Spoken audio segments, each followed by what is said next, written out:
c'est une porte d'entrée très sérieuse de la scientologie. Mais lui, il veut rien savoir de vous? Avez-vous essayé de le contacter? Ou... Oui, j'ai leur email à mes fils. Je leur envoie des courriels régulièrement. Je n'ai jamais de réponse. La seule réponse que j'ai eue à un moment donné, c'est que, justement, j'ai mis le rapport dans mon livre. Il m'a envoyé des chevaux de Troie dans mon ordinateur. Et heureusement, mon antivirus l'a détecté avant qu'il fasse du dommage. Et votre ex-femme? Mon ex-femme, elle, je veux rien savoir d'elle. Non? Rien. Alors, je sens, il y a de l'émotion, là. De la colère contre elle ou quoi? C'est pas vraiment de la colère. C'est un peu de pitié. Ah. C'est que...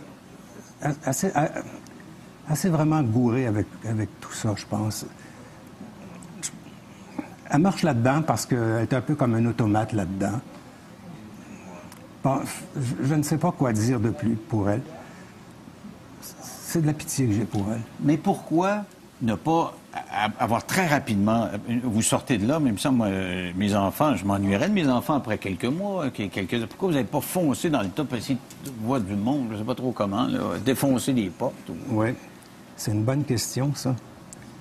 C'est que j'étais tellement honteux de ma mésaventure. J'étais encore convaincu qu'eux étaient là-dedans, puis qu'ils étaient plus capables que moi. Parce qu'il faut être fort pour être là-dedans, mais il faut être encore plus fort pour en sortir, d'après ce que j'ai compris après. Puis aussi, ces gens-là, là, mes enfants aussi sont là-dedans, ils ont la vérité. Essaye de faire comprendre quelque chose à quelqu'un qui a la vérité autre que sa vérité. C'est impossible. Il faut que ça vienne d'eux-mêmes. J'espère une chose, c'est que Ron Hubbard a écrit que quand on fait des choses contre la scientologie, on meurt. Et je suis toujours vivant. Et ça Avez-vous déjà eu peur de mourir à cause de ça? Avez-vous eu des... Bien, au début, quand je commençais à en parler, j'avais des serrements cardiaques extraordinaires. J'étais persuadé que j'étais en train de crever, bon sang. À cause de ça, vous aviez acheté l'argument? Oui, c'est ça.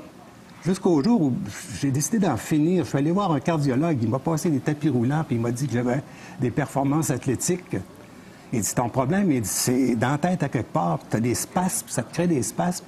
Essaye de vider ce que tu as, puis tu vas voir, tu vas te tirer d'affaire. C'est comme ça que je me suis guéri de ce problème. Alors, comment vous réagissez quand des grandes vedettes, maintenant, Tom Cruise, John Travolta, font des déclarations dans les journaux, puis ils disent, écoutez, on lave pas le cerveau de personne, nous, puis on est un mouvement bien correct, il ne faut pas avoir peur de nous. Bon, ils sont bien endoctrinés.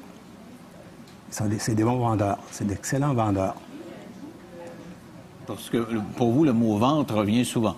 Vous étiez comme un représentant au ventre, vous aviez des chiffres à atteindre, et vous pensez que c'est un système de vente. Exactement, c'est un système de monnaie. Tu contrôles le monde avec l'argent aujourd'hui. Eux autres, ce qu'ils veulent... La première chose qu'on étudie quand on rentre dans la Sea Org à Toronto, c'est qu'on est là pour gouverner le monde. On est là pour prendre le contrôle du monde.